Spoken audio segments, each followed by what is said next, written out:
welcome to the broadcast with Amanda, Shandy, and Colleen. My name is Colleen. My name is Amanda. And I'm Shandy. Welcome to the show, everybody. This is Season 6, Episode 40, episode number 265. We're just chugging along in our 6th season, and we are here to talk about Yellowjackets this weekend. This week. A TV show that I am now fully obsessed with. We got some feedback. No, it wasn't feedback. It was you, Colleen. You put us. Sorry.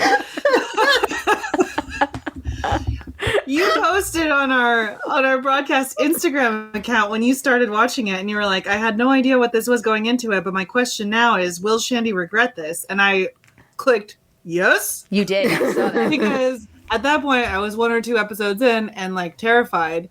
Because I don't usually watch scary things very often, but I'm all in. Yeah, well, Jay didn't make it past the first episode. He was kind of like, I'm good, and I was like, no, I hear it gets really good. You wanted to watch it, and he was like, nah.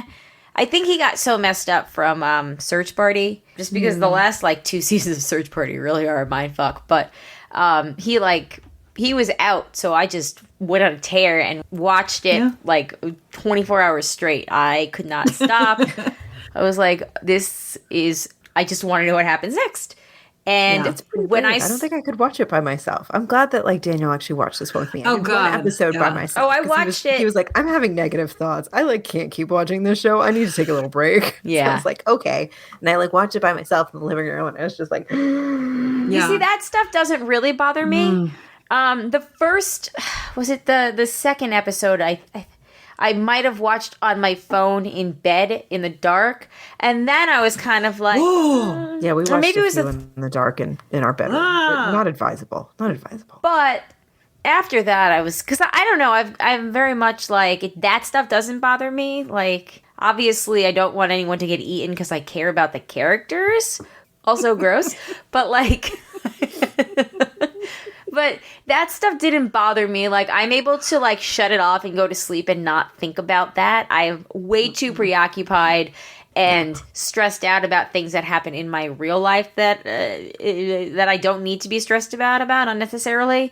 That I'm able to shut it off when I go to sleep, and it doesn't bother me, thankfully. Like, I never had, like, disturbing dreams, which, you know, Jay woke up last night, and I wake up and he's, like, on top of me. Not in, like, you know, the, like, sexy way, but he's like, Colleen.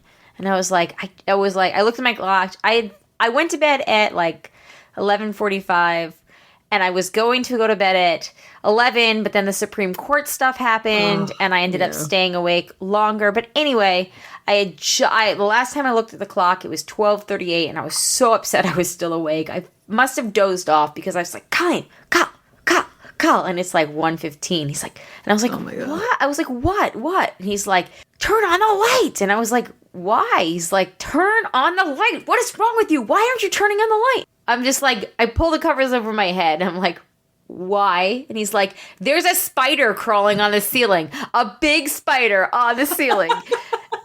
So he lunges over me. And now mind you, he has a light next to his bed too. Lunges over me, clicks on the light. I pull it even further, like pillow to him. I'm like, oh God, no.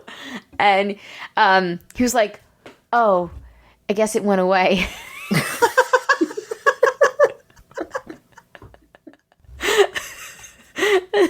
And I was like, I'm not entirely convinced you're awake right now. I was going to say, was he like sleepwalking, eating dirt? I mean, what's going on?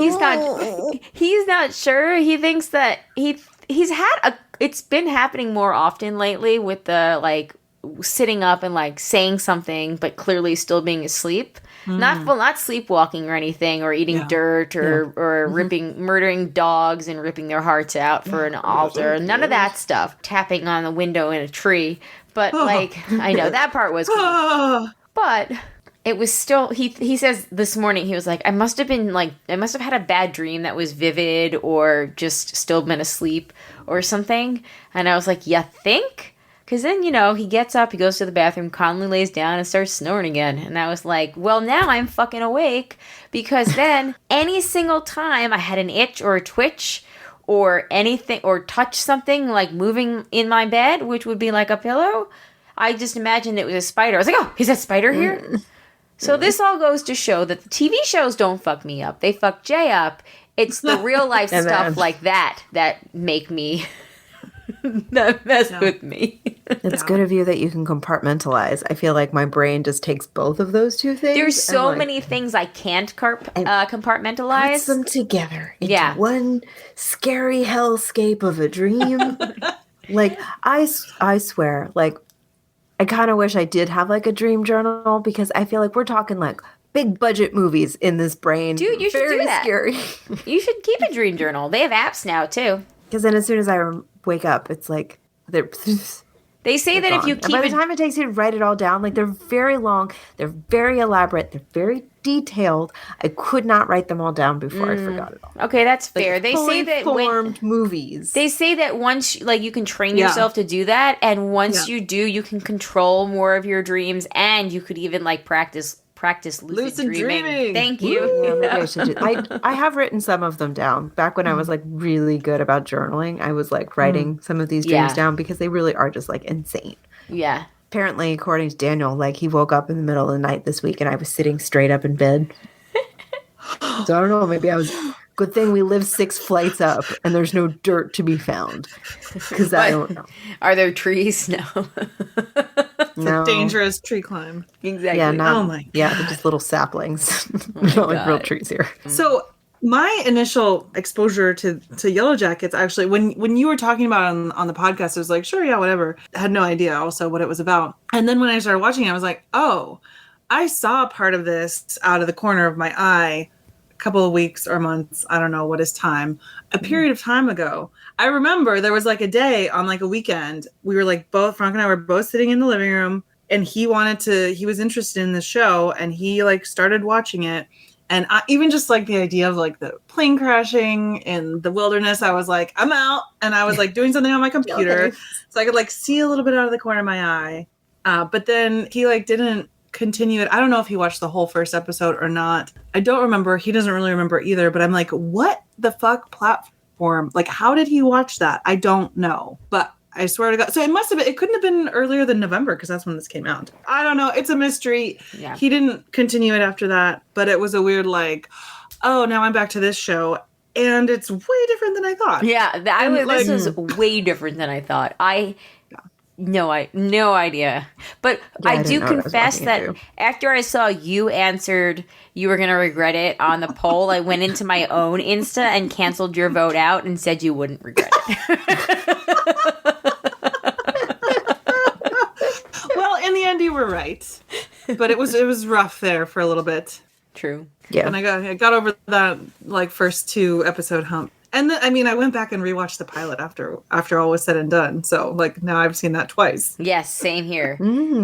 There's so much in the pilot. How is the pilot? Yeah, that was good. I think you were literally answering the question I was about to ask. Like, what is it like now knowing the full series to go back and see the pilot again? Do you pick up on anything that, like, you wrote off? Like, the first time I mean, I was, like, screen capping a bunch of stuff and, like, sending it to Colleen so we can, because you hadn't finished at that point. So, we could definitely talk about that. I think for me also, it's always, and I mean, it's not like I'm alone in this probably, but any new TV show with a bunch of characters, I have a really hard time like keeping people straight. In the beginning. Yeah, just to be able to go back and like know who the characters are and be like, oh, that's this person and that's that person, and like that was really helpful. And also, you see a bit more of the like relationships, the more subtle things in between people. I think the biggest shock for me was that Allie, the freshman that got her leg broken in the compound fracture, grew up to have this wicked New Jersey accent. But also, so then that can't be the same person, because why would she be like their class chairman? Like if she was a freshman when they were all like seniors, she shouldn't be planning their reunion. There was actually a Reddit, I think it was Reddit, or I don't know. I went also like you guys did when you finished, I think. I went down the rabbit hole. I went to like all the blogs and articles and like EW and Vulture and Vanity Fair and Reddit stuff that I could, read. And There were theories that perhaps she married somebody that was in that class and took over. But she still wouldn't. That's like not how like class or reunions work. that sometimes, I guess in some high schools, it's actually customary for the person that, like, it's a planning committee, and it's not like, it doesn't necessarily have to be a person that was in that class. I had read that, and I was like, oh, I guess that makes sense. I mean, that's not how my class did it, but like, if other people are saying that their class, it was somebody's like job to do that, I don't know. It didn't make sense to me either, but whatever.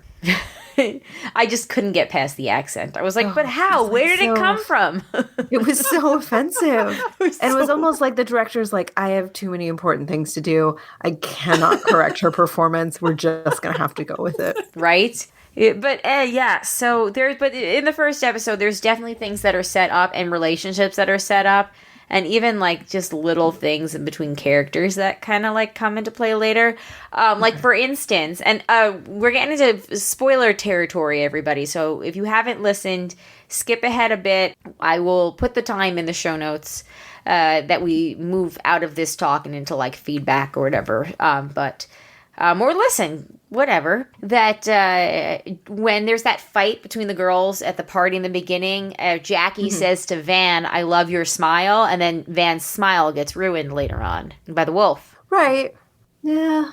Your smile makes me happy every time I see it. So, and I just thought that neat little things like that, I like those things, like, little nods to foreshadowing or something like that. But like, I feel like that's such a little like innocuous thing. I wonder if that was like intended as foreshadowing or if it was just. I went through 6 seasons of Lost and 10 seasons of The X-Files. I'm gonna say it was on and you did the purpose. Leftovers too. I did the Leftovers, but I wasn't like as in, like, same with Westworld. Like, I was there and I participated in like reading the theories and thinking of things, but like I wasn't so much, like looking for it myself. But I would say that I personally, to me, that felt like a little bit of foreshadowing of what was to come. Also, there's something to do with her healing and Coach Ben's healing and all of them that got like injured. Like, we can get into later, but like, do we think that the forest has like these magical healing properties or something like that? That like, because it's I think it's if you're going. Let me start again. So anything that happens can have either a supernatural or a perfectly logical explanation. I really like that about it. I do too. Yeah, I love that. That's one of the things that I looked at more closely was Lottie, which is short for Charlotte, which I didn't realize until I took a picture of her medication. Oh, I didn't know. You did? Yeah. So do we know what the medication was? So I looked it up, and it's spelled a little bit differently than the real one. But it's basically medicine for schizophrenia. See, that was my whole thinking, like all along. I'm like, are they trying to set up that she's schizophrenic? See, I wasn't sure if it was schizophrenic or not. I gathered before Shandy told me what the actual was, because I didn't screenshot on that, but I gathered it was some kind of antipsychotic medicine because of the stuff with her parents. All those scenes, it led me to believe, she's on, something that was a little stronger than like an antidepressant. I wasn't sure what it was, and then that kind of made sense that it was a schizophrenic medicine. Yeah, an antipsychotic. And it was clear, like, in the first run through, the first time watching it, that, like you said, Colleen, it was going to be something a little bit more intense than like an antidepressant, because it was very clear that like she was very concerned about what was going to happen when her medicine ran out. Right. Not like she's on like Klonopin. Right.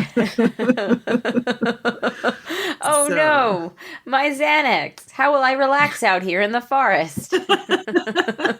But also, like, not for nothing, like those kind of medications, like, you have to taper off them. Like, you can't just, like, if you run out of pills, you get like very right. So I get, I get it. Story, like, we don't have time to like be realistic when it comes to like that component, but yeah, I also really liked, and this is just a very, very, very side note, but I liked that the way we found out that Shauna was pregnant wasn't because she was getting dizzy or nauseous or having any, like, because some people get pregnant and they don't feel sick. And they only know because they have a missed period. So I thought that I kind of liked that we had the reveal in a totally different way. And it wasn't like, oh, Shauna's throwing up. What is the matter with her? Kind of trope. Yeah. Yeah. Well, and I loved that it happened. I love that their cycles, Oh my God. like all blood synced offering. up. The blood hive, like Blood hive. that was. The Oh my God! episode And the pot, titles, like yeah. Kudos for the episode titles. Yeah, they were I can't great. remember how they said it, but it was basically like this one's for the rags, this one's for the meat. Don't mix them up. Yes. The wounded soldiers, I think, is what or the bloody soldiers.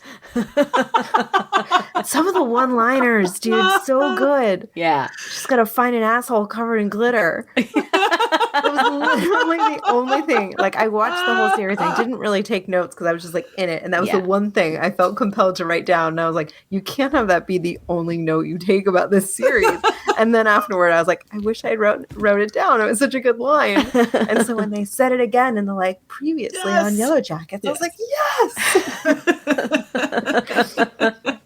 It's my new battle cry. I love so that. good. What do you think happens with Shauna's baby? Because we don't have any flashbacks or indication from Jeff or anyone because, that anybody comes back with a baby. So it's not even like Lottie, that she had the baby out there and like Lottie took it and raised it with her cult or something like that. Like, what do we think happens there? Christina Ricci was on, I believe, Jimmy Kimmel recently, and she confirmed that they Jimmy do not. Fallon, it was Fallon, and she said they don't. I was literally eat the baby, just watching it. That's why I was late to log on. Oh, okay. Maybe you can tell us more about it because I only read the quote where somebody said that she confirmed they weren't going to eat the baby. Yeah. So essentially, it was a very it's a very charming interview because Christina Ricci is very charming, and she was saying how like she got into the fan theory, and she's like, well, I'm old, so like someone younger had to explain to me where to find the fan theory, and then I found it,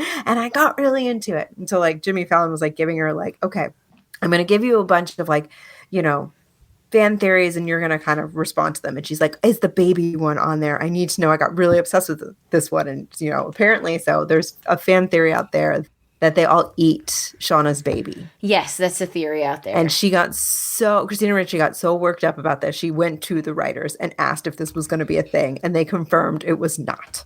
Good. Because that again, they don't tell the actors anything like for that reason. So they can't like spill the beans like on press circuits. But that is kind of like.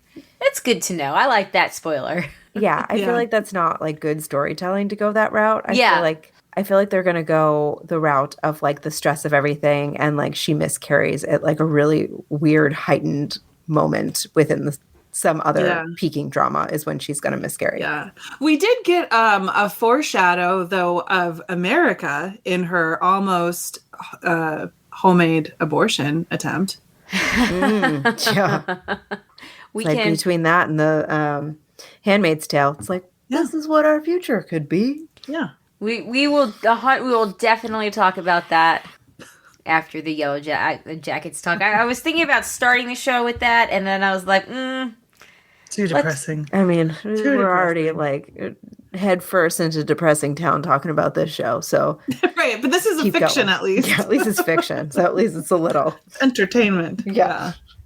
I kind of also think that she'll probably lose the baby before it's like actually born.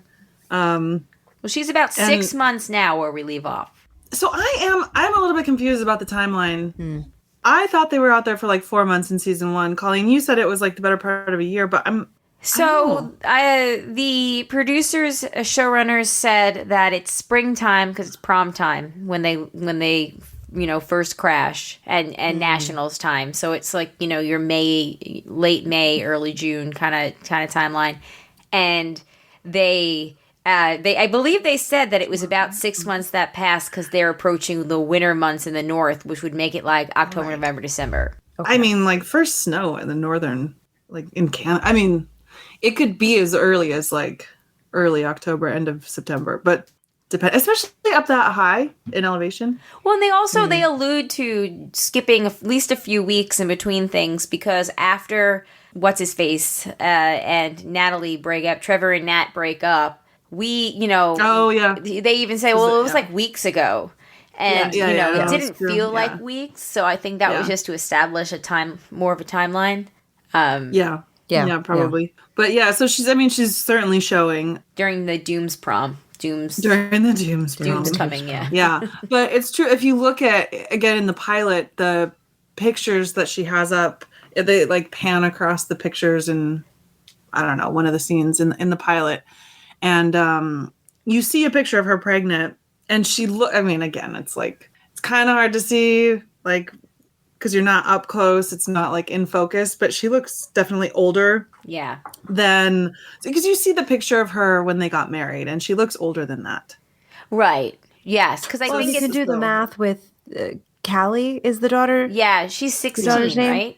Yeah, and we're talking that the plane crash was 25 years ago. So, like, if there's... Oh, right. That's a considerable gap then. Yeah. I had not thought to do the math. That's too That's what I'm here for, guys. You know, math is kind of a thing. Yeah, because like I did have a thought in like one of the very first episodes of like, wait, is that her daughter? That like the one that was I did too, which is why I like had to stop and think. Holy shit! Can you imagine if you were born in the wilderness like that and spent the first like however many months of your life? Exactly. I had to also stop and think, no, wait, there's no way this timeline makes sense. And then when they're having the breakfast or the anniversary, the birthday thing for Jackie's birthday with her drug addict mom, her parents, which again, I had totally forgotten that she had said in the pilot that she like scored the Xanax or whatever it was from her mom. Valium from her mom. She won't even notice. Yeah. She has a stockpile. Yeah. I had forgotten about that until I rewatched it. But then I realized, no, because if Jeff is clearly raising this daughter as his and like biologically, and the parents didn't know that they were having the affairs. Right. Yeah. So it's very clear that Callie is not the daughter that's in the forest with her. Yeah. What about Ty? What about Ty? What do we think? Go ahead. Sorry. No, I don't even know what to say. There's so much to Ty. Speaking about sleepwalking, this is one of the things that I had texted Colleen. Like the lady in the tree is just terrifying. That was terrifying, actually. That was really terrifying. But then it's like that whole, like, there could be a supernatural explanation or there could be a totally logical explanation. Like I sleptwalked once and we were going to move and I was out in the yard picking up leaves because I was packing. So it makes total sense to me that like, if you are if you're like on the brink of starvation, that you would, when you sleepwalk, you would go out and start eating dirt. Like that makes complete sense. I was like, I love that makes so much sense.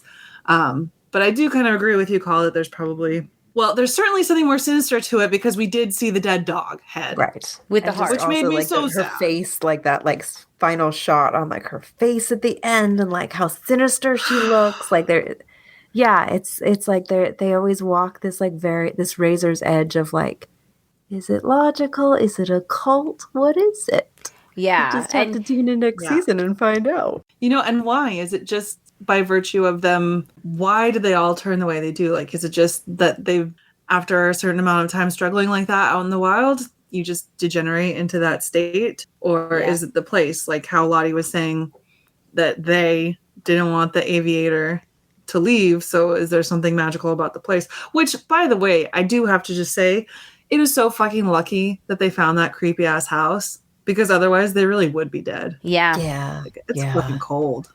The creepy ass house with a creepy ass dead dude that had like a stockpile of ammunition. Which we will definitely talk about that later, because that is part of the supernatural element. Like, I'm trying to stick to, like, more logical explanations right now, because I'm going to get into I would love for us to talk about the supernatural stuff. The other thing with, like, Ty is we see the heart of the dog next to the dog head, and we also see that, like, juxtaposed with the bear's heart that Lottie holds up at the end as, like, a sacrifice. What it looks like. Because because she also, Lottie, the way that, like, where they were talking, like, Jackie didn't say thank you or whatever, like, it's almost like the forest killed her because she wasn't grateful. Oh my god. Like, she didn't pay her dues. Here I was thinking she just died of her own hubris. That too. But if you think about the supernatural versus the logical explanations, it could go either way. Right, because it snowed, and literally the day before they were wearing like light jackets. Right. Nobody was expecting snow. They weren't saying, "Oh, it's getting cold now." Like, we were running around with crowns which is also on. like okay. Like, I mean, at night it would have been fucking cold. Yeah. Like, just for sure. I was kind of wondering, like, when are they going to stop wearing shorts, because it can't be that hot. But, I was also thinking, when are they going to run out of new outfits? Like, how long were they going to be at nationals for? Right. Well, teenage girls, I guess. I overpack as a 30-something, so. And how none of them had resorted to wearing their uniforms yet. You'd at least think you'd see, like, their shorts or, like, the soccer socks for the warmth. I do love that, actually. To see any of them. I believe that in the opening sequence, somebody's wearing a Yellowjackets t-shirt. Yes, I believe, and Converse, and the Converse. It's true. You do see like the Yellowjackets like paraphernalia, but you don't see any actual uniforms. Yeah. And I think somebody said that shirt was actually what's her name? Christina Ricci's character, Misty's. Misty. But the producers also said that they tried to incorporate throughout the whole season that it was going to be like a communal sharing of outfits. So if you pay attention and look for it, there'll be different girls wearing those pink Converses throughout the season. So it's just hard to like narrow it down. Oh, that's interesting. That's cool. I didn't even think to look, particularly given that like pink Converse are pretty eye-catching. Yeah. Apparently not my eyes. Not mine either. Yeah. Well, there's a lot going on. There's a lot going on. That's true. There's a lot going on. But before we move on from Ty, can we talk about how like Sammy is the most terrifying child that like ever existed? Oh my god, yes. He's so terrifying. So terrifying. Yes, agreed. And speaking of like the line between like mystical and logical, I'm like, is this kid a little demon? Like, what is going on with this kid? In his defense, I think we would all be terrifying if one of our mommies was the bad one. Oh my god! As soon as she puts it together, like, he means like actual the bad one, like me. Mm-hmm. I was like, ooh, I have chills now. Yeah. Like, no, they didn't. Have a doll also, like, and the creepy doll. Oh god. There's always a creepy doll. Always just going to be terrifying. So yeah. Her wife is pretty badass, though. Oh yeah. I really liked how they did the Ty Van relationship, and I thought that it was kind of cool to see how, because we were in '96, it was such a similar like situation to the way the two generations handle being gay in My So-Called Life. Yeah, no, I really did love that. And that was one thing where the Thaisa and Van thing, like, I didn't pick up on it until it was like, I picked up on Thaisa looking at Van, but I didn't, I think I assumed it was maybe unrequited until like they were actually shown together, like making out. It's like, oh, cool. And see here, I kept thinking like, oh no, Van's the next one to die. Oh no. Oh, something's gonna pull Van under the water. It's about to be like a Loch Ness monster situation. Like Van's the next one to go. They did do a great job with the suspense, and I didn't even put it together that until Ty said it, that she was up in the tree because she had been sleepwalking. I thought she was just keeping watch from up there because she thought it was like a better angle. Like I didn't realize. Oh yeah, she's supposed to keep the fire going. Duh. Yeah. Yeah. Well, that's the thing, because it's like it was so quick. Yeah. That, like if you were like, that's the thing with that show. You can't do anything else while you're watching it. It is one of those shows. If you like drift to your phone for a minute, like you would miss the significance of her like being in the tree. Yeah. Yeah. Which oh yeah. Like, oh my god. Out of it. It's just like Oh my god. I didn't even realize this. Apparently, she really likes to black out and climb trees. Yeah, well, it's like laying the groundwork for you to connect the dots that like she is the lady in the tree. Right. Yeah, and then also, as I think Colin and I maybe talked about this offline too, how Thaisa mentioned, like, how, she was like scared for people's safety. You know how bad it got last time. I was like, and I think Colleen is right that something else is going to happen with her sleepwalking.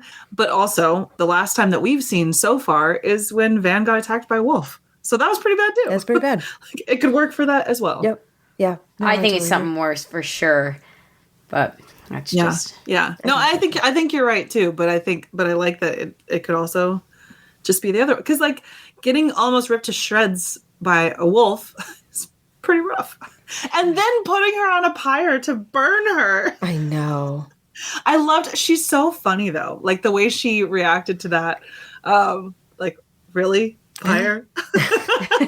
And even, I mean, God, she's something with fire is following her, because she also came out of that plane, almost burned, which was also like heartbreaking and rough, but also kind of hilarious. Like her interaction with, like, her reaction to that with Jackie afterwards, which is horrible. Like, there's no winners.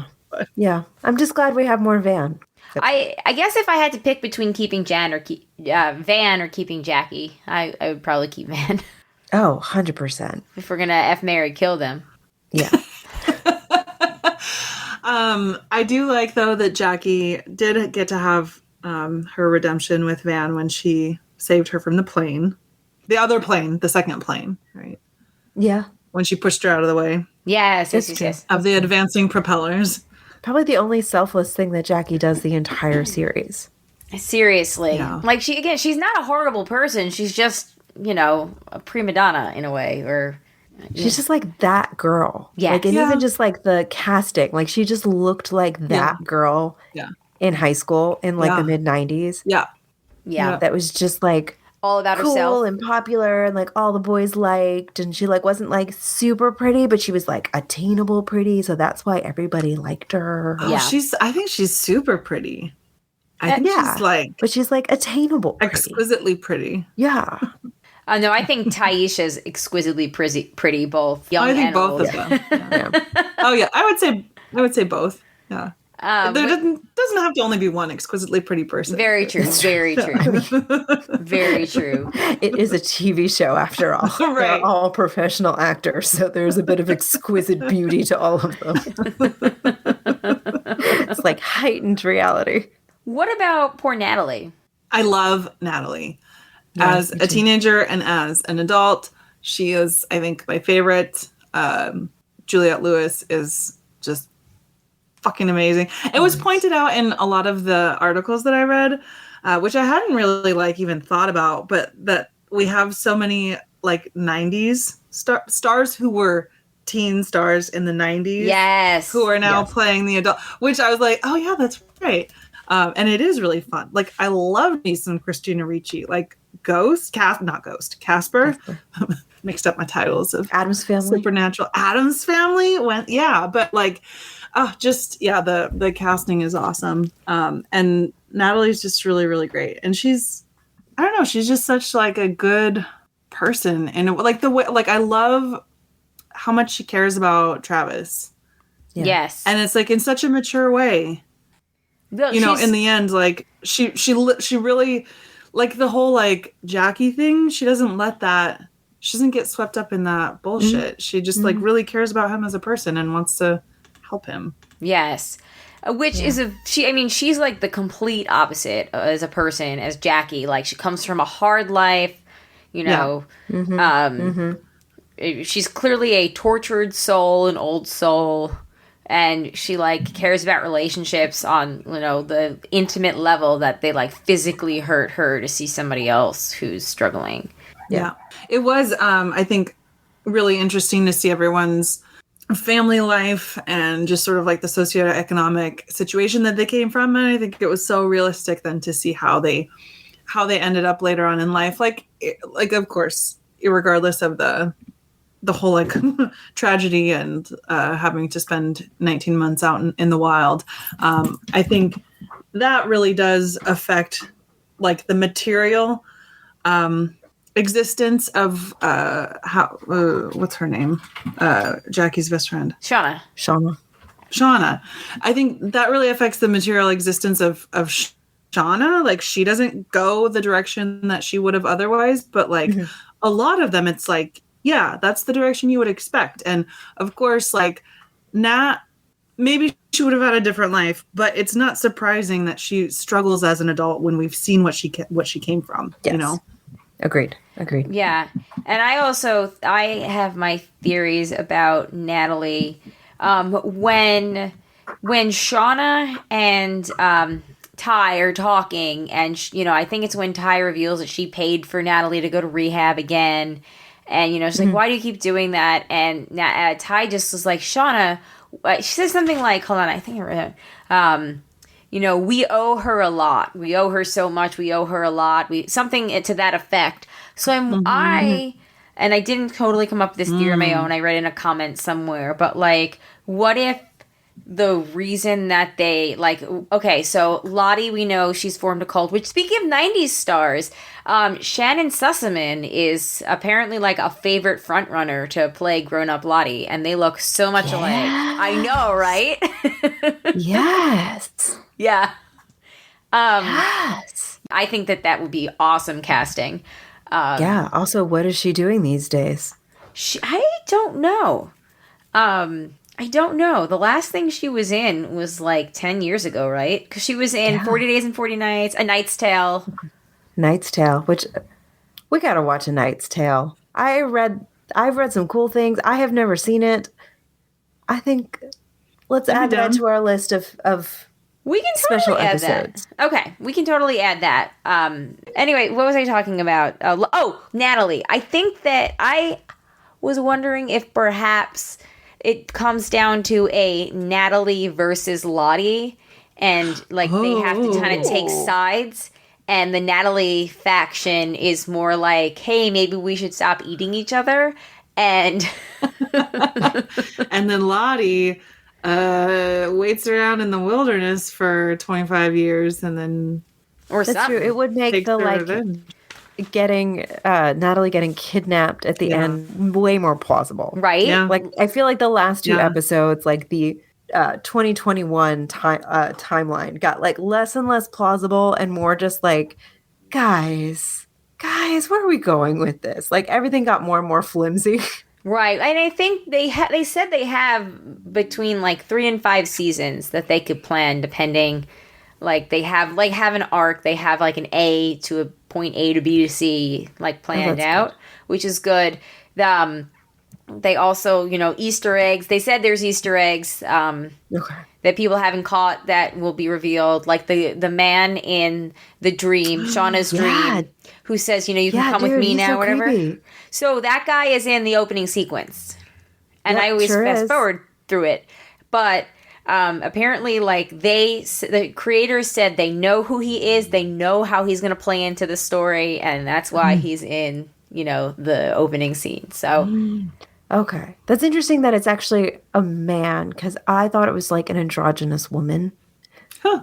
Like, it looked kind of like Fran Lebowitz without eyes. Maybe. So that's where my mind went. But if the writers themselves are saying it is a eyeless man, then it's a man. Well, and he reminds me of, like, so is when he doesn't want you to leave, is that the he that doesn't want them to leave? Like, if we're going into the supernatural part, like, is that the he? Right. Do they say he or do they say they? I thought they said he doesn't want you to leave. It's possible. I mean, you've watched it more than once. I've just watched it the one time, so I trust what you say. And I wrote all these, I watched them all in a row, so I jotted all these notes down, like, super quickly after I watched it, because it was all in my brain, so it's possible that I, like, kind of misremembered, But you also wrote it down and I didn't. So again, fair. That's also a mark towards yours is correct and mine is not. So, like, if he is the he that doesn't want, like, does he represent, like, in Lost, Jacob and the Man in Black represented, like, the island, and they were the ones that were pulling the strings the whole time. So is this man kind of like the forest gatherer or whatever? Like, is it his symbols on the trees and on the floor of the cabin? Because don't forget the cabin, which has the symbols on the floor, which is where they put the candles for the seance. And like, So did why he? would it...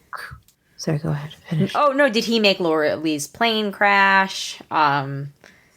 Like just things like that. Like he's clearly their Jacob or a Man in Black of the four, or he's being positioned for us to think that. Sorry, I know I've lost you guys with the lost talk, but No, it's fine. I just my brain goes to, why is he so well dressed if he is a wilderness spirit? He's not wearing like wilderness clothes. Well, I first thought he's wearing like a suit, right? When I saw the scene the first time, I thought it was the ghost of the coach who was like, "Oh, you're coming to join us now," and like join them like in being like plane crash victims. Right, that's what I thought too. So it wasn't do you think that maybe is the same thing? I don't know. See, it wasn't until I read on Reddit and then read the interview with the creators that, you know, they basically didn't even, like, him being the same actor as the coach wasn't even brought up. It wasn't even a question. Like, so clearly we just, you know, we're like, oh, older man must be the only old man we know that was on the show. Right. Well, because it's like in Jackie's like dying sequence, like the sort of dark man in the corner. Yeah, I sort of just assumed that was not so much the coach, but I thought it was maybe like one of the pilots or something. Yeah. But apparently it's not. Like, it's a new character. It's a new character. Okay. Yeah, and I wonder if whatever happened if the Natalie Lottie thing came to pass, if that's why they also allegedly targeted Travis too. Oh, interesting. Yeah, I that like makes this sense. theory. Because Travis went completely off the grid, right? Like, they had a pact to not kill themselves. They were clearly troubled enough they couldn't stop using. And he went so far off the grid that not even Natalie could find him. Yeah. Only Misty, who apparently, you know, there's a psychopath. May or may not be a serial killer. Right. Can we talk about Misty? We can totally talk about Misty. We need to talk about Misty. I mean, from day one, this is not like she became disturbed after living through trauma. Like, she was a psychopath from the jump. Yeah, no, she's a weirdo to begin with. Yes, and I felt Medicinal bad. Plants, that book. Did she find that book in the cabin, or did she happen to have it with her? She's weird enough to have it with her, let's be honest. Right? It could go either way.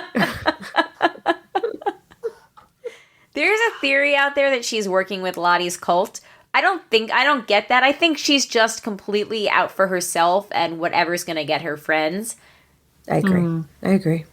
And I mean, part of me does feel sad that she like seems incapable of like making true friends, and I feel bad that she got like bullied when she was younger and stuff. Doesn't mean it's okay to like become a psycho and also not respect other people's boundaries. I'm really nervous for what's going to happen to Coach, the one coach that's still alive. Oh, Ben. He doesn't make it out of there alive, right? Like, what do you all think? Like, she's gonna off him because he rejected her. Well, because it's like, I don't know if you remember that one scene, sort of in the middle of the series where she just like randomly trips him. Yeah. And it's like so subtle, but you're just like, why? She's is got that? a real nasty side. Yeah. Right. You're like, why is that there? It was like so totally like out of nowhere, like not. Yeah. And he did like one little thing to cross her, and she. He's clearly terrified of her. Yeah. Yep. Terrified enough to pretend that he too is enamored with her. Also, I just thought of this. She has zero problems, you know, chopping off his leg in the opening, and then she has no problem helping them dismember the body later on. Yep. Yeah, no, she's a psychopath. But I did love her Citizens Detective stuff. That was also fun. And the most lovable serial killer since Dexter. And I believe that she did actually kill the reporter. Yeah, the faux reporter. The fixer. Yeah. Who? I mean, and I wondered also how that could possibly end any other way, because obviously, if you're let go, you go straight to the police. Exactly. Yeah, but as soon as she was smoking, and she was smoking so hard, I was like, oh, girl, you in danger. You in danger. I thought the car was going to blow up personally. It's like full tank of gas. I was like, oh, God. Oh, God. Oh, that's a good point. It was like going to be like harken back to like the plane. And like the car was going to blow up. That was where my brain was going. And I was like, well, honestly, I thought that it was going to, like, be poisoned through the vents or something. And, like, when she was smoking the cigarette, it was going to show, like, you know, the smoke. And then all of a sudden there was going to be more smoke than the cigarette was blowing out. And, like, that was kind of what my thought was. And then when we had the flashback, I was like, God, she's, like, 20 steps ahead of her. Yep. No, really impressive is the wrong word, but you know what I mean. Yeah. But it's interesting. She does like to go back to, you know, her old like tricks. Like, I mean, the fact that she found the black box and basically, you know, destroyed it or like unplugged it, and you know, just all of that because she overheard, like, was it Van or somebody saying something good about her? Yeah. It was just like, holy shit. And that's my question is, do they ever find that out? Because I don't know. I mean, how could you not kill her if... Right. I feel like figuratively speaking, that's got to come back. And like, if maybe not in the wilderness timeline, that maybe that's later. something that will like come back in like the 2020. When they're back in society and can't kill her. Yeah. Because I would be so pissed. I mean, obviously all of them would be pissed. Like, and that's what Jackie was counting on. And she was not wrong. Like, they would have been there if it wasn't for fucking Misty. And so we see her, of course, like doing the same thing with Nat's car. So yeah, she definitely returns to her.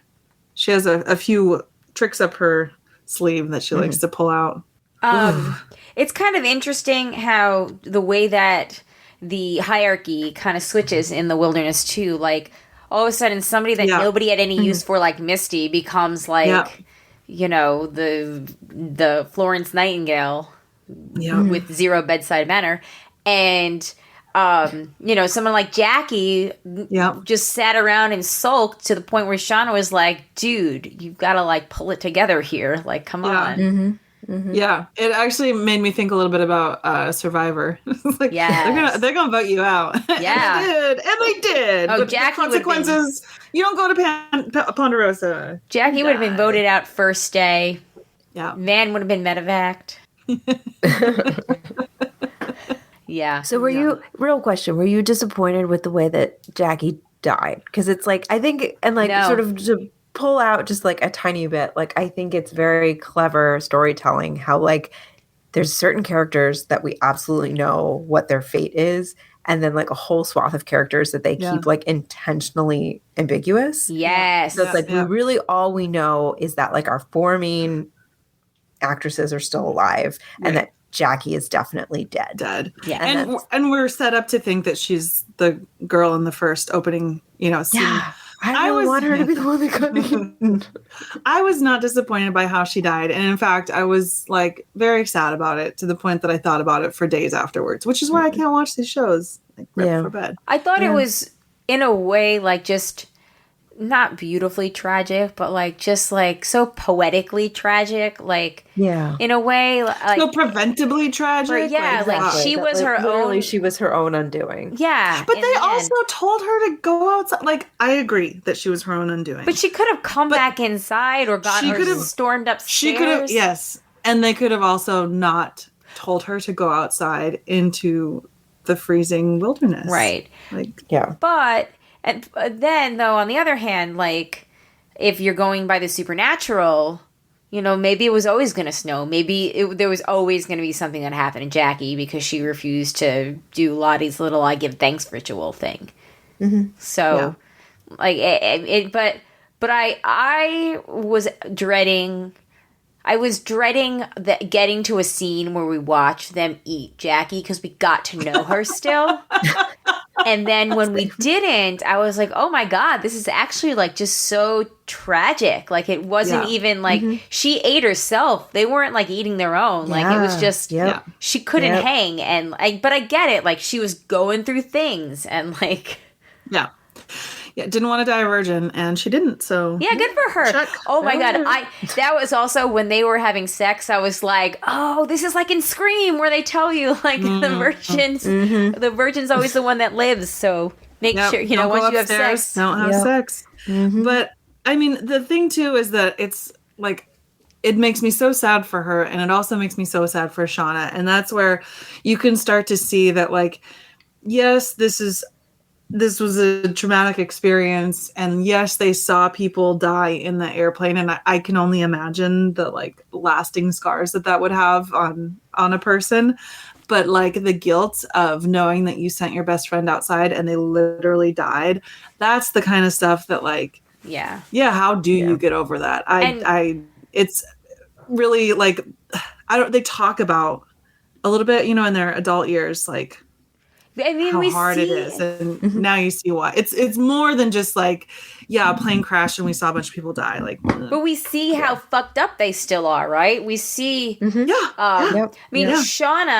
Shandy, I think we talked about this, that Shauna's masturbating in the first scene to her daughter's boyfriend. And her daughter is around the same age as when she disappeared. So it's kind of like when you get famous and they say you're stunted at whatever age you become famous at. It's like she got stunted at that age that she was in the plane crash at, which is also why she and Adam are reliving her fantasies from being a teenager during their like night of fun. Is because, Shauna just never... She can survive like she's 40-something years old, but she's mentally, she's still in she's still like right where she was when she crashed. Yeah. Which poor Adam, by the way, who literally was just a fanboy. Yeah.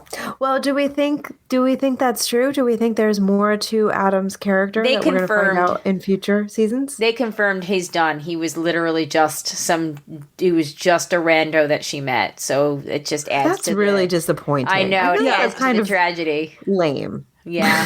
I have to say, I mean, honestly, of all of the things in this season, I think that's the one that surprised me the most, is that she straight up killed someone as like a middle-aged woman in the world and not the wilderness. That was like the thing where it's like... In broad daylight. Hey, PTSD, man, is real. Yeah. Like, I thought But like, and then where do you go from there? That scene in general, I think, was just such a like...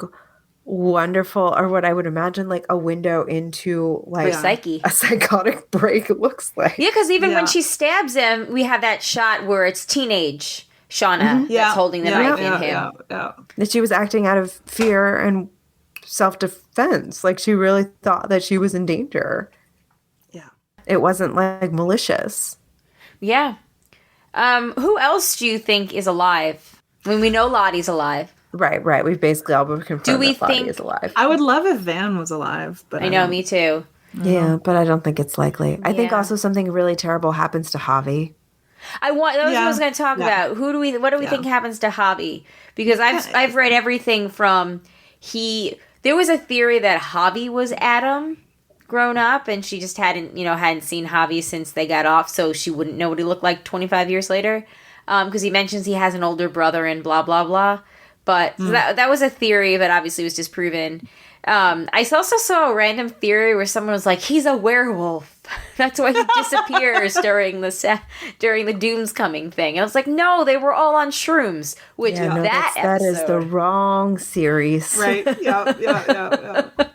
Yeah, I think something bad happened to Javi too, but I don't know if we're going to find out in season 2 or he's going to come back changed, and that's like the beginning of something. What do you think? But how could he have possibly made it through the night? Exactly. The 2 nights or 2 nights. He'd be he would have been away 2 nights. He would have also gotten frostbite. Yeah. Like logically there's no, unless there's like some mystical, like the forest took care of him type explanation, like logically he wouldn't have made it out there. Unless he found another shelter or... And was able to make fire. Well, we still don't know who did the carvings on the trees, so maybe we're introduced to another tribe of people that live out there that have Javi or something like. Well, but to be fair, like if we're going down this logical route, by the time we get to 2021, there is no more Javi because he would have been involved in the storyline when it was discovered that his brother committed suicide. Right. And I also think that he doesn't, something happens to him, he dies, or he's just never found. And I think, again, much like the guilt that, like, how could Shauna ever get over the guilt of sending out her best friend to die? How can Travis, I keep calling him Travis. Okay. Okay, I think I called him Trevor a whole bunch of times. Okay, my bad. But how could he ever get over the guilt of, like, losing track of his brother when he's, banging a chick who then later on goes out to, the whole thing is just, but like, he was supposed to take care of him. Like, I just think that that's the kind of stuff that's going to, like, royally fuck them up for the rest of their life. Well, and he also saw his dad in the tree like that too. Yeah. So but Javi was, like, all he had left, and it was, like, the whole ring thing, and, like, that was his only, he actually has, like, a family member out there, which is special. I wouldn't be surprised if the only explanation I think could be why Javi is missing when Travis has committed suicide is that he is a part of Lottie's cult. Okay, maybe. What about Coach Ben? I think Quigley gets him. He's down one leg, so I think something's gonna get him. Yeah. I think Quigley's gonna get him. Misty's out for blood. That might be how she becomes a serial killer. That might be her first kill. Starts with a black box, ends with a one-legged gay man. Yeah. Yep, her first taste. The Misty story. Yeah. Who are we kidding? Misty was killing, like, bunny rabbits in her yard, but long before Shauna was. And that rat. The morning before she got on the plane, there's a scene of her in her backyard sitting in front of her pool, just watching a rat, like, frantically try to swim around before it probably drowns. Yeah, and she's just watching it like a fucking psychopath without any emotion. Right. Gosh, I forgot all about that. Well, I remembered it on the rewatch. Yeah, well, I suppose you would. I mean, you don't have to like rats, but, like, any normal person would see that and feel empathy and try to help the fucking rat. Like, that's messed up. Yeah. Were you guys disturbed when Laura Lee died? Because I was a bit. I just felt really bad. I mean, you kind of knew. Yeah. I feel like certain characters, it was kind of clear. Yeah. Like some of the, like, no-name team players. The red shirt team players, yeah. Yeah, you're sort of like, they're probably going to meet some end at some point because we don't really have any character development for them, but, like... The purple teammate edit, right, Shandy? Yeah, right. But it's like... Exactly. Like Laura Lee, you're like, she's going to get it. Something's going to happen, and it's going to make us feel really bad. Like, we're getting to know her character just well enough so that when they, like, kill her, we're all pretty gutted about it. Yeah. I mean, I think...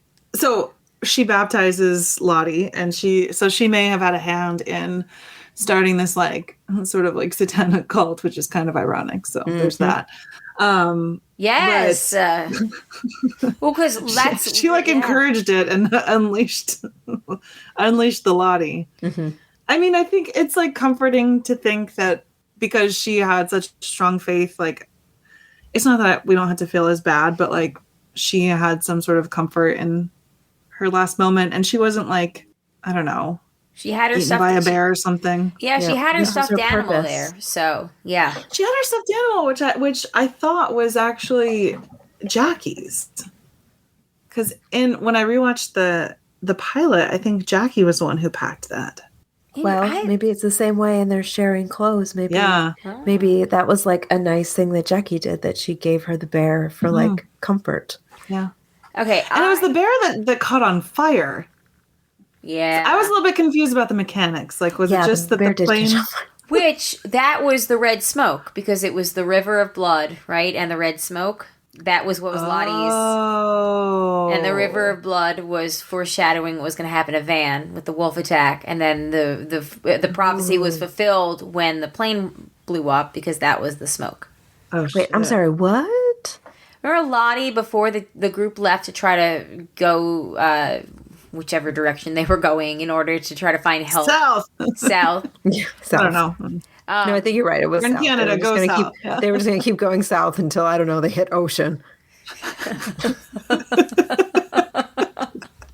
Going all the way south to Mexico. Lottie has the prophecy where she tells Van, and she gives her the thing, the talisman that she made, and then, says, you're going to see, there's going to be a river of blood and a cloud of red smoke or something like that. Yeah. And they come across the river that's red, and then that same night is when Van gets attacked by the wolves, and then it's kind of left alone from there. But the episode, we start the next episode, it's still like the same day, and it ends with Laura Lee's plane blowing up. So that's the smoke. That's how I interpret it. I missed all of that. Yeah. Wow. Wait, speaking of Lottie and her visions, the scene at the seance where she starts like speaking French and getting all like possessed and shit. That was fucking hilarious. The whole like interactions with Jackie when they're like freaking like, when did she like get good at French? Well, what is she saying? You're in French with her. Like, she sucks at French. I suck at French. Yeah, that was so funny. I suck at French too. How accurate was the French? I know she had an accent, but she was saying like, spill the blood. Yeah. Okay. Quick questions. Let's see. Some of these we got through. Let's see. Okay. Which grown-ups do you think is going to die by the end of the series? Oh. So wait, clarify grown-ups. Do you mean like the adult actors? Yeah. Like, is grown-up Shauna gonna die? Grown-up Ty? Who do we think's not gonna make it by the end of the series? I hope they all make it out. I think something's got to happen to Misty, right? I mean, well, I'd be okay with that. She's right.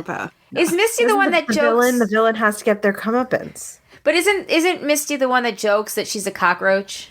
Yeah, well, I mean, if we're talking like 3 or 5 seasons, like we're talking like series finale, I think. Yeah, no, I was saying like before the series finale. By the series finale, who isn't going to make it? Because I think there's a good chance Natalie might die. Oh, I don't know. I feel like that could also be a little on the nose. That it's like, oh yeah, the troubled drug addict. Of course she's gonna die. True. Like I feel like you could argue either way. That could either be like, from a storytelling perspective, it could be like very tragic and very compelling, or it could be like, well, yeah, I guess that was kind of obvious. Yeah. Oh my God. Like low hanging fruit. The scene where Misty busts in and knocks her cocaine down. That was pretty great. And then breathes it in, and she's like, "Oh my God, am I gonna get high now? I've never been high. What is it like? What's going on? I'll Venmo you. She's like, "That's $300 worth of coke." She's like, "I'll Venmo you." It's so funny. She is so funny, and she's a fucking psychopath. She really does care. The fact that she would do that is like a nice gesture. Well, I think she's always wanted to be liked by them. Mm-hmm. Yeah. And I think that's what it is. Like, because even I know, but that's next level desperation. Yeah. I'm not like taking fucking drugs for somebody. Going back to the seance scene, let's move into supernatural here real quick. What evil do you think that they unleashed during the seance? And why does it speak French? I guess they're in Canada. There you go. Right, but they're not necessarily like in the French part of Canada, are they? If they're on their way to Seattle, they're probably if you look at where like Alberta area, yeah. If you look at where the Canadian Rockies are, you can kind of see where the mountain range is. I kind of forget because I googled it like a week ago, but you can get an idea of where they crashed. Which just north of Montana. Yeah. But there is a whole like French speaking community in Alberta, apparently. Oh, there you go. But yeah. That's true. People who don't know anything about Canada, a la me, should not speak of such things they don't know anything about. Do you think that the evil that was unleashed was part of like the man who didn't want them to leave, or the person getting the thought that somebody was watching them throughout the whole time, right? Like, yeah, I feel like those things have to be interconnected, right? Do you think that it's connected to the dead guy in the cabin? Who, you guys won't get this, but Lost fans will get it. He's kind of like their Roger Workman, so to speak. Roger Workman was a character in Lost that was this like dead guy who Kind of whatever. It's neither here nor there. We're getting kind of long in the tooth, but he kind of reminded me of their creepy Roger Workman. Yeah, I don't know. I mean, you don't set up a dead guy in the attic if you're gonna pay it back at some point. Yeah. I would hope. Yeah. Otherwise, it's it's like I hate it when stories start to just kind of throw off like offshoots and little Easter eggs that never materialize. Mm-hmm. Did you guys notice that even though we see what's his face, Travis, looking for fish at some point, they never actually are shown eating fish. So it's kind of like, was there actually just no fish in that lake? And it's possible because he even said, he's like, no, I didn't catch anything. We never do. Yeah. So why is there no fish in the lake? You think that's part of the creepiness? It'd also be they didn't set the traps out far enough. Yeah, that too. But, you don't get hungry. Just like crappy fishermen. You don't get hungry enough to eat each other if there's fish there. They did get a whole grizzly that just laid down in front of them. That was nuts, by the way. Yeah, that was weird. That would not happen. That's got to be like some of the supernatural shit. Yeah. As I said at the beginning of the show, do you think that there's like a healing properties in the forest? Because Van's face heals pretty quickly for, seeing her teeth rip through her cheek at one point. And what's his face's leg never gets infected? Or is it just easy production value where they were like, you know what, it's just cheaper to just do a little bit of the stitching on the side? Right. Is it lazy or is it going to factor into the story in some way? Yeah, that's a good question. So I was just kind of wondering about that. And I think that's basically it for like my like lingering questions. Oh, who do you think? Okay. Before we move into the feedback, because we got an email from Matt for sure. Who do we think is eaten? Eaten? Yeah, who gets eaten? I don't know. Now that it's not Jackie. Like, I don't know. I don't know if I can. Right. It's a girl with brown hair. Like, she definitely has brown hair. Right. Kind of looks like Lottie, but it's definitely not Lottie. No, it's definitely not Lottie. Oh, one more question. Speaking of brown hair, do you think that the islands, sorry, you think the forest healing properties is also keeping Natalie's roots from showing? Because she's my still God, I'm so glad you brought that super up. Super platinum. That and Coach's beard. Right? Like, oh my God. If we are to believe that they have been in the woods for 4 to 6 months, why do some people have their hair grown out and some people look like, they're just got a haircut. Okay. I'm so glad you also noticed that because I was like, interesting. She has no roots. This is crazy. None. But then I also thought about, so like Coach's beard is still just like stubble. But then I was like, he's a gay man. They were traveling. Like clearly he brought things to shave. Right, to shave with. So like he probably has been able to shave this whole time. Yeah. But, okay, yeah, sorry. I don't know who gets eaten. The end. That's my story. I don't think it's Van, for whatever that helps. No, I don't think it's Van either. Yeah, me neither. Maybe it's one of the random red shirts. Because at the end of the day, it doesn't really matter who gets eaten. The point is they're eating each other, and that's gross. Exactly. So. And not and not like the traditional not like the traditional like cannibalism. Like this person died, so in order to survive we will eat them. It's like we are hunting you down and murdering you and then eating you. It's different. It was more like it was going to be some kind of sacrifice thing, and then this sacrificial girl ran off and they booby trapped to catch her. Yeah. Or maybe it's part of the game. Maybe it's part of the game. Maybe it is. I did see the theory also, the necklace, that maybe the necklace is like an omen or a talisman or something, like indicating you're going to die. But Jackie never wore it. That was Jackie's necklace. She gave it to Shauna. Wait, are we talking about that like that like bone carving thing? No, the heart necklace. Heart. That's why we thought it was Jackie. She gave it to Shauna on the plane. Yeah. And then Shauna gave it back to Jackie. And then Jackie died. Oh, see, I thought we were talking about like the bone thing. No, sorry, I should have. Because in the first scene, you see the necklace, and then you see Jackie wearing it, which is what made a lot of people think Jackie was the one that ends up getting eaten.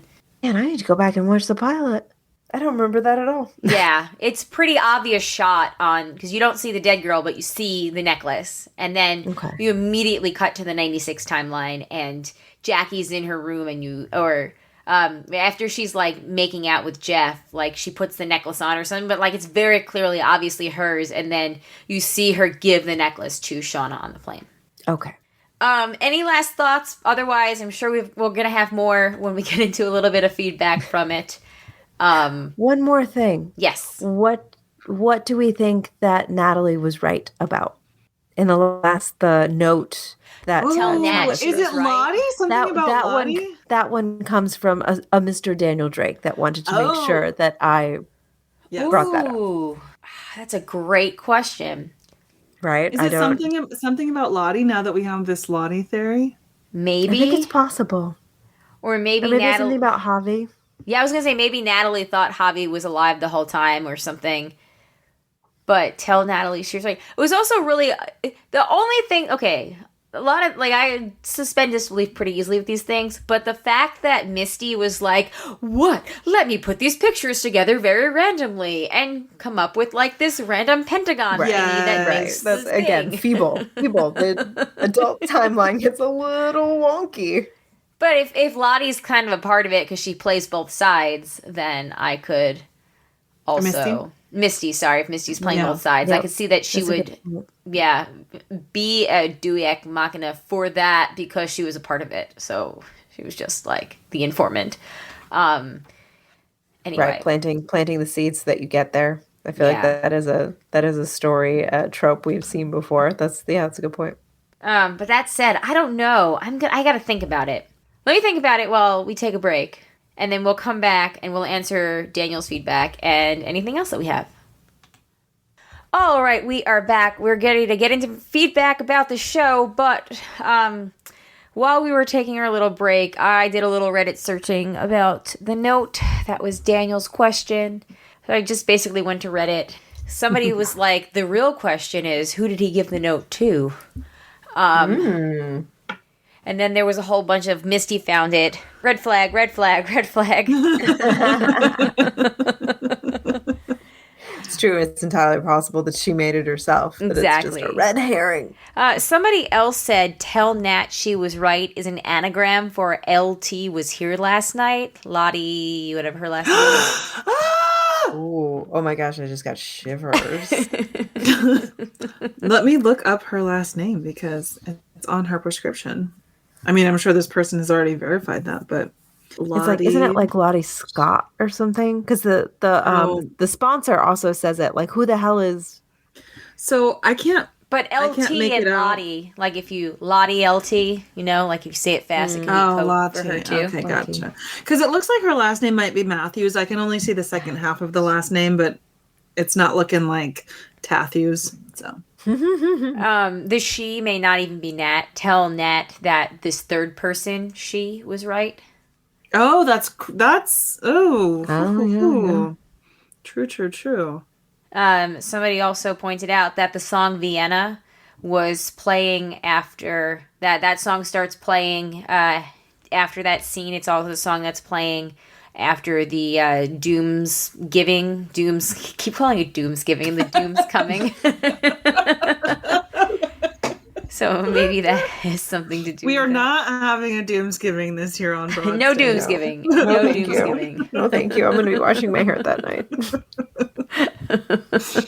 Yeah, I wonder if they did learn to talk in codes, especially like when they were in the...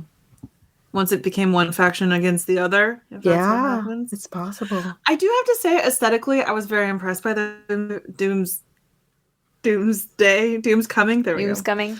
The decorations were, I thought it was lovely. And I thought, like, what a nice thing to do when you're out in the woods. And yeah, that is a great idea. That was a really good idea. Just, don't let Misty give everyone shrooms. I mean, they couldn't see that coming. But where was Lottie then? Exactly. Talk about psychopaths. It was an accident. Like, talk about psychopaths. Like, she knew that she was giving them the shrooms. And she was doing that. She was giving that to Coach Ben. She was going to give him. Didn't say anything.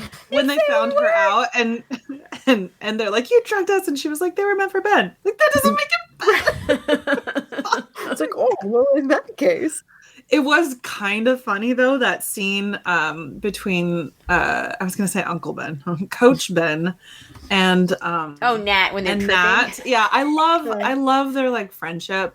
Me too. But when he starts to go woozy and he's like, "Oh my god, I think Misty drugged me again," and she's like, "I think she drugged us all." She's so like Sure wise did. beyond her years. She's like, Yeah.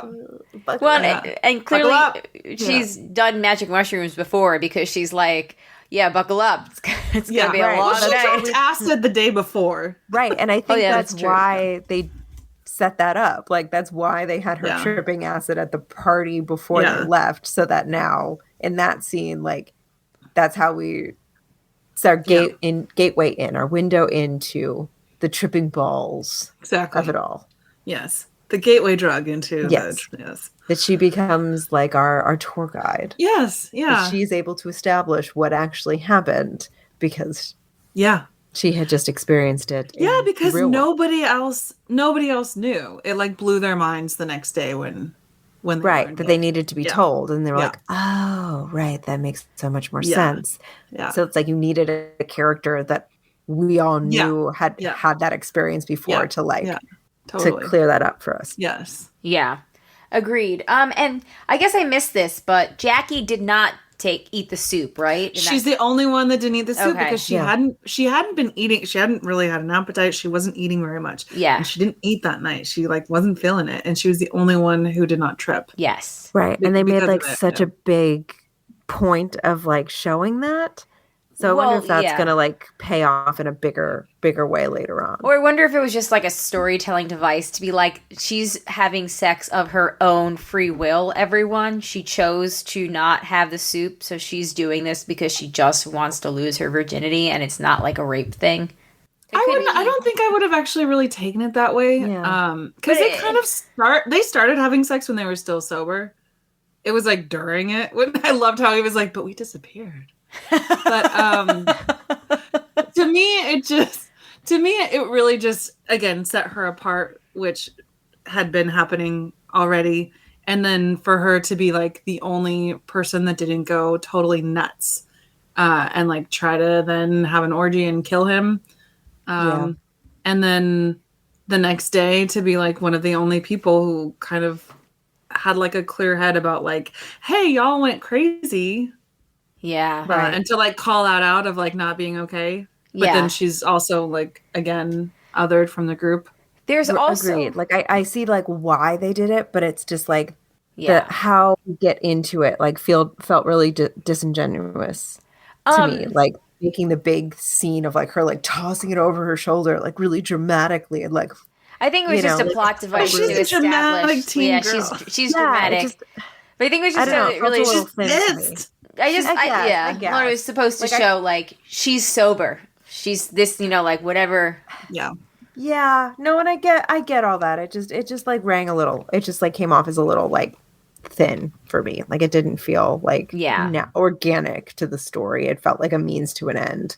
I wonder if costumes. This was pointed out on something I read somewhere at some point. The costumes that they're all wearing when they make the crowns or whatever, Lottie and Natalie are wearing like, not like Jesus thorns, but they're wearing like just normal sticks or whatever. Mm-hmm. Uh-huh. And hold on, I didn't even flip my page over. But all the other girls are wearing like flower wreath crowns kind of things. So like, oh, interesting. They're the only two that are wearing like normal crowns, so to speak. And there, if you go back, there's a picture that I had seen, and it's like made out of sticks. It's just different. Yeah. Interesting. The two queens of their different factions. Yeah, I really like this theory. I'm not getting behind it. I like it. I am like getting freaked out because the closet door behind me is a little bit open. I can see I know there's nothing in there. But... I know. Okay. We'll move on. Okay. Facebook group. Let me just open it. Sure. Okay. Okay. So going into the Facebook group. Happy birthday to Alice. Before we move on, Alice, it's happy birthday. Yeah, of the Real Weird Sisters. Yay! Yes, happy birthday. The next bit of feedback is Oh, Axel Foley want to hear your casting picks for the adults we haven't seen yet. Well, I think we were all on board with this Shannon Sussman. Who would play grown-up Van? And you cannot say Rosie O'Donnell because that's who Van reminds me of. No. She reminds me of what's her name from Now and Then, who Rosie O'Donnell plays as a. We really need to also. Which Christina Ricci played the younger version. Exactly. That's why that's totally why I'm. Yeah. We definitely need to watch Now and Then. Oh, I love Now and Then. Maybe like Lauren Ambrose from 6 Feet Under. Oh, that's a great one. I think she'd be a tiny bit too young. They could make her look she's older. closer to our age. Yeah. But they could make her look older. Yeah. I mean, they make Mandy Moore look like she's like 80 in that show that she's in. That's true. That's true. I follow her Instagram. That's why I know. I've never seen This Is Us. Yeah, I think that's really fun casting. And Lauren Ambrose is a great actress, too. Yeah. We should make that a thing. And she's got that kind of like dry, like deadpan. I feel like that. Yeah. I feel like that might be good. If we were going to see a grown-up Coach Ben, who would play him? Okay. So you figure he was probably, in his like... Late 20s? Mid-20s? Oh, I was going to say late 30s. I was going to say he was like closer to our age. Oh, I think he's like 25. No? Doesn't he say at some point? That seems very young. He was like a junior coach. Like he was... Okay. Yeah. Okay. So I assumed he was more in like the 28-ish range was how I pictured him. Plus 25 years. So you're looking at something around the 50 mark? Yeah, something around the 50 mark. I don't know. We'll have to come back to that one. Yeah. I'm not going to be much help, so I'm just giving the floor to you. Amanda, you're really good at this game. Yeah, I'm coming up. I'm sorry, my 50-year-old male actor pool is apparently not very deep. I know. Well, now that we're older, it's hard to think of people that are older because I would be like, the dude from my best friend's wedding. But now I'm like, oh no, he is like super old now because I am not 18 anymore. Right. It's like someone who is like currently like the right age. Right. Okay, we have to come back to that one. What about, nope, would be too young. Never mind. Who are you going to say? I was going to say the guy from Succession that also played the attorney in Inventing Anna. But he'd be too young. He'd be far too young. He would be far too young. But again, they could make him look older. Yeah. He kind of has that same earnestness to him. But also, to be fair, Juliette Lewis is also like too old. Yeah, well, they've made it work. True. And she's also supposed to have done a lot of drugs. Yeah, I think which is why I think why they make it work. Yeah. She's lived very. You're supposed to believe that she's lived very hard in those 25 years. Yeah, and we're assuming they all got like a mad settlement from like the plane company or something, right? And that's why they all have money. Like Natalie could afford that car, and they were black. I hope we find out how Natalie comes to buy that car. I just assume they all made money from the crash because. That's why Jeff never hesitated to even like blackmail them because he just knew they'd have the money because they all got settlements. Well, he thought that. I mean, he thought that Ty. He thought that Ty might have money because she is successful, right? Like, financially, right? Because she was some kind of like corporate lawyer. You assume before she decided to go to politics. So like she. They say what kind of lawyer she was too. Oh right, something boring. Yeah, it was something super boring. No. Anyway, but probably very. Oh, it's like commercial real estate or something. Like just something like very boring but very lucrative. Certainly lucrative. Yeah. Because she had the money for the ransom, she just couldn't access it out of the joint bank account. Yeah. I don't know. I mean, because it wasn't a commercial airlines. It was just.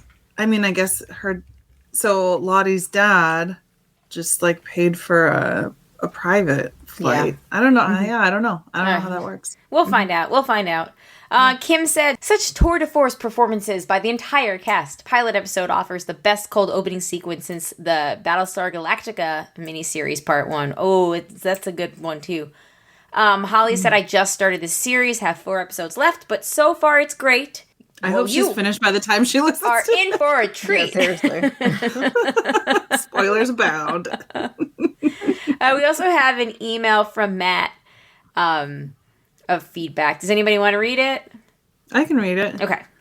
So Matt writes in Yellowjackets feedback, hey broads, I'm going to assume this will be a little less contentious than the My So-Called Life feedback, judging from Colleen's reaction last week. After all, I recommended Yellowjackets a few weeks ago. But first, a few paragraphs about aspect ratios, blocking and sound mixing, with a brief critique of Rainer Werner Fassbinder's... Rainer Werner Fassbinder's. Okay. The Bitter Tears of Petra Van Kant in time for its 50th anniversary. Back to the show, and here is the spoiler warning, so tune out if you haven't seen it yet. I thought the show was a lot of fun. I compared it to that addictive beach read you can't put down. Its use of nonlinear storytelling fits the trends of post-Gone Girl mystery / thrillers. Stupid fucking book. I didn't like Gone Girl. Yeah, I've never read it. I hated that book, actually. I'm sorry. It was not as good as everyone made it out to be. I thought I was really going to enjoy it. It was sort of like, yeah. Agreed. Sorry. While you can draw comparisons to Lost, as if the latter seasons played out simultaneously with the early years, there's a lot more of a horror / thriller feel to this show. Tell me about it. mm-hmm. The show is deliberately elusive about the survivors' time in the wilderness outside of its length and where Misty winds up presumably late in their stay. But suffice it to say, it wasn't fun times in the woods. The sense of dread never goes away. Certainly one of the show's big draws is answering what happened to the survivors and bridging the gap between the incident and the present. Much like Lost, the often vague dialogue reinforces the mysteries. Throughout the first season, they seemed to go out of their way to avoid using terms like dead or killed when describing what happened to Jackie. Oh, interesting. Mm-hmm. That I was nearly expecting a reveal in the finale that she wasn't rescued and has been living as a feral recluse for the last quarter century. Clearly she wasn't, and I'm not sure if that was disappointing or just a subversion of the expectations the show was leading us to have. There was a theory while it was airing that Jackie didn't get killed like B, and she made it off the island. Damn it! Went to Lost. She made it off the island. Yeah. She made it out of the woods and then died after that. Like something happened to her, and that mystery was going to be tied into whatever happened to Travis. Blah blah blah. Oh, interesting. Yeah, could have been, but no. And speaking of making it off the island, did you guys notice when in one of the early episodes when they're talking about like exploring, or I can't remember if it was like leaving to try to go south or whatever, or the plane, and they're like, "We're not on an island." I was like, "Oh, that's cute." I haven't even seen Lost, and that's cute. Okay, so Matt continues. One of my few issues is that I wish there was a little more resolution to this part of the story. Clearly, Jackie's death is a major turning point for the show, and maybe this is splitting hairs, or maybe I was expecting a more miniseries-sized show, but maybe a little too much was left open. There's a lot to address from Shauna's pregnancy. Side note, yeah, that scene was hard to watch, and maybe even harder considering some news from the Supreme Court. Hey, we're on the same wavelength there. So there was a lot to address from her pregnancy to who else survived. Unless I forgot someone, we're up to 6, but obviously they're going to keep quiet on that for dramatic purposes. I know it isn't fair to judge a show for episodes that haven't been made yet, but when you have a mystery box like this, it's hard not to make comparisons to the past. It doesn't help that this is Showtime, whose shows tend to peak very early. I'll still watch it, of course, and hopefully YJ can buck that trend. Of course, you have to give a lot of credit to the superb cast and casting, picking good performers overall, and in some cases, ones that could complement older or younger versions of their characters. Great Great casting. Yes. Casting. Melanie Linsky as adult Shauna has always been a solid, underappreciated actress, and it's nice to see her get her due. Of the younger counterparts, Ella Purnell's Jackie seems like the breakout, and it's nice to see Sophie Thatcher be in something besides the mind-numbing Book of Boba Fett. However, seeing she was born in the year 2000 almost caused me to turn into dust. I'm also a big supporter of the The Reachaissance. Christina Ricci's off-kilter Misty was a highlight of the series and makes me mad at the presumed sexist Hollywood bullshit that's kept her out of more roles in the past 20 years. I don't know. I loved that Zelda Fitzgerald show that she did for Prime a couple years ago. I wish there was more episodes of that. That was I'll have to check it out. I've never even heard of it. Oh my god, it's Z, the start of everything or the future of everything. It's like there's like I think a book of the same name. Okay, I will have to check it out. It's really, really okay. Cool. Yeah, she's great. I'll leave it there since my memory isn't as fresh as yours. Looking forward to hearing your thoughts. One last thing. Who sewed Van's face back together? I remember seeing a huge chunk of her cheek gone in that wolf attack, and then we see her a few episodes later. Her face has some scars, but otherwise looks like it did before. Whoever did that should be a surgeon. Girl, you're speaking of the choir. It was one of the like nameless, like snarky teammates. Yeah. And did you see what they were sewing it with? Like, were those like fish hooks or something? Like, that was insane. I was not. I was literally watching it through my fingers and my sweatshirt like curled up around my face. I was actively not looking. It was insane. It was insane. That's what I'm saying. Too squeamish. Healing properties of the forest. Yeah, I expected that part of her face to be permanently gone. Yeah. Samesies. Yeah. I just Ooh. Yeah. Overall, Matt, I agree with you this time. Yay! I think you make some very good points. Yay! I very much agree. We can all get along now. Yeah. I think that's the end of our feedback for the Yellowjackets. We had a couple other things. Randy says, supposedly Florida is the only place in the world that has both alligators and crocodiles. Ooh, okay. I'm still not sure what the difference between them. I think that's one of those things that I'll just never fully like learn and internalize in my life. So, but that's cool. And we've got one more email from Brian, our favorite non-DP specialist, and then we're going to put a pin in it for this week because we are running pretty long, and you know I don't like long shows. It makes me twitch when they're over a certain length, and I can't control that this week. So, all right. Not email from Brian, our fave non-DP specialist.